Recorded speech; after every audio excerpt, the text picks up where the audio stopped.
फिर autos participate करे, and उसके बाद बाकी सब गिराने में लगे हुए थे। और मिड कैप स्मॉल कैप का तो ब्लड बात चल ही रहा है, तो वो अलग कहानी चल ही रही है। तो ये सब क्या हो रहा था, क्यों हो रहा था, कैसे हो रहा था, ये सब डिस्कस करते हैं। हर चीजों के पीछे कुछ रीजंस रहते हैं। मेरा आज मुंबई से यहाँ का फ्लाइट था, तो ट्रैवल इंडिकेटर एक्चुअली एप्लीकेबल होना चाहिए था। बट हुआ क्या है कि कल आरबीआई ने अनाउंस करा कि 60,000 करोड़ का लिक्विडिटी वो इन्फ्यूज करने वाले हैं सिस्टम में। ऑल्दो वो 3 ट्रांच में है एंड ऑल दैट, बट क्या होता है कि जब कोई चीज को बहुत बुलिश दिखाना होता है, एंड ये टाइमिंग भी आपको इंपॉर्टेंट क्यों है समझनी पड़ेगी कि बजट के जस्ट पहले पैसा इन्फ्यूज करो सो दैट मार्केट्स अच्छे दिखे। नहीं तो कोई क्वेश्चन यही ना पूछेगा कि मैडम लास्ट ईयर आपने फर्स्ट जुलाई में आपने capital gain tax and other taxes बढ़ाए, बट जब आपने बढ़ाया वहां पे जो मार्केट था उससे मार्केट नीचे है, तो किसने कैपिटल गेन अर्न किया? तो आपको टैक्स बढ़ाना इसलिए था कि आपका टैक्स का रेवेन्यू बढ़े, बट आपने इन्वेस्टर्स की तो लंका लगा दी। एंड लास्ट 1 साल में निफ्टी का क्या रिटर्न है सबको दिख ही रहा है, एंड स्टॉक्स 50-60% तक टूट चुके हैं।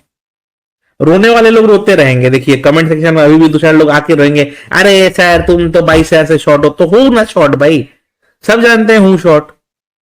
हर महीने 200 रुपए रोलिंग प्रीमियम मिलता है, 12 महीने में वो 2400 रुपया होता है, और हर मंथ 480 रुपया प्रीमियम मिलता है कॉल शॉर्ट में रोल करने का। करके देख लो, अपने आप समझ में आएगा कि साल का 6,000 पॉइंट्स का बफर होता है।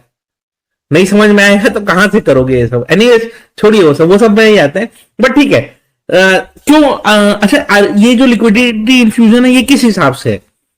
तो देखिए पहला चीज तो ये कि बैंक्स के पास पैसा कहां से आ सकता है। देखिए लोन चाहिए लोगों को, तो लोन कहां से देगा बैंक? जो डिपॉजिट आएगा उससे सीआरआर एसएलआर काट के बाकी पैसे से लोन देता है। अभी हो क्या गया है कि वो पैसे डिपॉजिट्स में आ नहीं रहे हैं। और डिपॉजिट्स में क्यों नहीं आ रहे हैं? 2 कारण है। पहला कारण कि पब्लिक के पास पैसे ही नहीं है, और दूसरा कारण जो थोड़े बहुत पैसे हैं वो जा रहे हैं स्टॉक मार्केट में, क्योंकि स्टॉक मार्केट में तो बाई द डिप ही चल रहा है ना, क्योंकि डिप डिप डिप डिप रोज डिप ही हो रहा है। आज डे एंड पे लगेगा कि मार्केट ग्रीन है, बट इमेजिन करो जितना मार्केट बढ़ा नहीं उतना तो तोड़ दिया मार्केट ने। 300 पॉइंट बढ़ा था, 150 पॉइंट तोड़ दिया है लोगों ने लास्ट में। तो आपको समझ में आएगा कि वापस ऊपर लेके किस लिए गया कि ताकि बेटर एग्जिट ले पाए एफआईआई। हम कितने समझदार है समझ जाइए। एफआईआई को भी ना नीचे बेचने में इंटरेस्ट नहीं आ रहा है, उनको दिख रहा है रोज बाउंस ले आओ बेचो वहां पे, बाउंस ले आओ बेचो वहां पे, बाउंस ले आओ बेचो वहां पे, मजा ले रहे हैं वो, और आप लोग मजा दे रहे हो उनको। तो अंग्रेजों ने तो इतना जहां मैं पहले 3 से 4 या 5 ट्रेड्स मैक्सिमम करता था दिन भर में, वहां क्योंकि अब यहाँ पे ट्रेडिंग इतना क्विक है तो मैं सर ऐसे थोड़ी लूटा था, क्योंकि हम लुटवा रहे थे तो इसीलिए उन्होंने लूटा। पहले मुगल्स लूट के गए, मंगोल्स लूट के गए, फिर अंग्रेज लूटे, और अब आप ऐसे अपने लुटवा रहे हो एफआईआई को। करो बाई द डिप करते रहो, एंड वो फिर डिप कभी आएगा नहीं। एनएफआई अपना चुपचाप बेचते जाएंगे बेचते जाएंगे बेचते जाएंगे बेचते जाएंगे बेचते जाएंगे ना। किसी को वो अपना उनको क्या फर्क पड़ता है? वो तो पहले बेच बेच के 18,000 पे ले जाएंगे, जब आप खरीदोगे नहीं तो वो खरीदेंगे। उनको तो यही करना है, बट ठीक है कोई बात नहीं। उसके बाद फिर क्या, तो ये जो पैसा आएगा तो ये ऑक्शन के थ्रू होता है, तो जिस बैंक को चाहिए वो अपना ऑक्शन रिक्वेस्ट डाल सकता है, अपोर्शन करके मिल जाता है उसको पैसा। तो मतलब मान लीजिए कल एचडीएफसी को चाहिए कि 5,000 करोड़ रुपए चाहिए, तो आरबीआई का जो भी ऑक्शन रेट का रहेगा ओवरनाइट रेट का, उस रेट पे उसको चार्ज करके वो दे देगा पैसा। तो वो एक सेफ्टी नेट क्रिएट कर देता है ना। ये टाइमिंग इंपॉर्टेंट इसलिए है कि just before the budget system में पैसा लिक्विडिटी फ्लश किया जा रहा है। अगर सिस्टम में लिक्विडिटी फ्लश होता है तो वो पैसा जब लोन आएगा उसके पहले कहीं यूटिलाइज होगा। अब वो कहीं यूटिलाइज होने का मतलब कहीं भी यूटिलाइज हो सकता है, राइट। और इसीलिए बैंक्स आपको रॉकेट दिख रहे थे। फिर उसके बाद बैंक्स तो रॉकेट थे, अचानक से एक न्यूज फ्लो आया कि महाराष्ट्र गवर्नमेंट मुंबई में petrol and diesel cars phase out करेगा, यानी कि सबको सीएनजी या ईवी लेना पड़ेगा। अब मैं मुंबई 2 साल खुद रहा हुआ हूं 2016-2017 में। ईवी वहां पे बारिश होता है तो घुटना भर से पानी ऊपर लग जाता है, उसमें ईवी चलेगा कैसे? और सीएनजी का भी सेम प्रॉब्लम है कि अगर पानी घुस गया डिक्की में तो टैंकर में पानी घुसेगा सीएनजी के, कैसे मैनेज होगा? बट ठीक है, काफी लोग सीएनजी कार्स यूज करते हैं, CNG is not an issue. लोग सीएनजी प्लस पेट्रोल या डीजल हाइब्रिड मॉडल यूज करते हैं मैक्सिमम लोग इंडिया में, कोई भी सिंगल सीएनजी यूज नहीं करता, राइट? अब ईवी है, ईवी में बैटरी नीचे लगी रहती है, तो उनको वो पानी में जाना उनको दिक्कत देता है। जाने का जा ही सकते हैं, ऑब्वियस सा बात है, बट रिस्क रहता है। तो पता नहीं कैसे फेज आउट करेंगे, ये कह रहे हैं लोग, उसी कारण क्या वो ऑटो कंपनी शूट अप कर गए।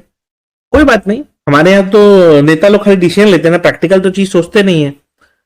अब जिनके पास पैसा है वो तो नया कार खरीद लेंगे, जो गरीब आदमी बेचारा अपना 7 साल का तो ईएमआई चल रहा हो और ये बोलेंगे कि बंद कर दो। ठीक है, फेज मैनर में होगा, एक दिन में नहीं होगा, ऑब्वियस सा बात है। बट पॉइंट ये है कि मेरे को नहीं खरीदना था 10 साल तक कार, अब मेरे को वापस खरीदना पड़ेगा। एक बार अगर अनाउंस हो गया कि फेज आउट होना है तो उसका रीसेल वैल्यू खत्म हो जाता है। अच्छा, अब रीसेल पे भी जीएसटी लग रहा है एक्स्ट्रा,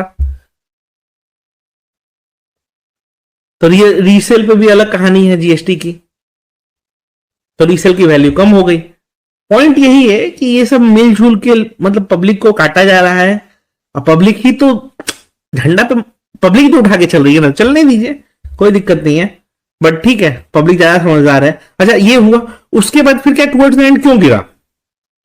गिरा इसलिए क्योंकि जितना ऊपर चला गया था कोई लॉजिक नहीं था जाने का, इसीलिए गिर गया। अब आगे क्या? तो आगे मेरे हिसाब से यही लगता है कि ये बजट 23,000 के आसपास ही हम जाने वाले हैं, एंड वहां से फिर बजट में क्या आता है उस पर डिपेंड करेगा। अब बजट में लोगों के उम्मीद बहुत सारे हो सकते हैं। किसी का उम्मीद होगा कि मैडम बस टैक्स क्रेडिट कट ही कर देंगी, एंड पता है कैसे बेवकूफ लोग हैं दुनिया में, जो हर कमेटी अपना रिकमेंडेशन भेजती है ना बजट के जस्ट पहले, तो उसी तरह कुछ आईसीआई अपना रिकमेंडेशन भेजता है, फिक्की भेजता है अपना, हर बोर्ड हर बॉडी अपना रिकमेंडेशन भेजती है। ये ऐसे बेवकूफ है मीडिया वाले, मतलब पब्लिक को बेवकूफ बनाने के लिए न्यूज चैनल वाले क्या करते हैं, ये रिकमेंडेशन इसकी तरफ से गई है कि 25 लाख तक जीरो टैक्स कर दो, 15 लाख तक जीरो टैक्स कर दो। अरे भाई, वो रिकमेंडेशन पता है आपको जाता है और वो कुछ दिन के बाद रफ पेपर में यूज हो जाता है। जो लोग गवर्नमेंट ऑफिस में है उनको पता है मैं क्या बोलना चाह रहा हूं, कि आया एंड रफ पेपर में यूज हो। जो बजट आपको 1 फेब को मिलने वाला है ना, वो एक्चुअली बन चुका होगा दिसंबर में ही। अभी रिकमेंडेशन भेज के भी क्या करोगे? उसमें 99% चीज बिफोर दिसंबर ही रेडी हो चुका होगा, खाली 1-2% चीज ऊपर नीचे लास्ट मोमेंट पे एडजस्टमेंट होगा कि नहीं नहीं नहीं ये गलत हो रहा है या सही हो रहा है इसको। बाकी सब चीजें 1 महीना पहले 1.5 महीना पहले रेडी हो जाती हैं। ऐसे ही थोड़ी वो नॉर्थ ब्लॉक से 3-4 महीना पहले से ही एम्प्लॉइज का आना जाना, जो लोग इस पे काम कर रहे होते हैं उन लोगों के पे बहुत सारा सर्विलेंस एंड रिस्ट्रिक्शन चालू हो जाता है, सब रेडी हो जाता है भाई। एंड ये बजट खत्म होगा, उसके बाद 3-4 महीना के बाद वापस से नेक्स्ट बजट का तैयारी लग जाएगा चालू। तो इस तरीके से ये मैकेनिज्म चलता है। एनीवेज, मेरी वीडियो अच्छी लगती हो तो लाइक जरूर कर दीजिएगा। चलिए आज का डिस्कशन क्या था देख लेते हैं।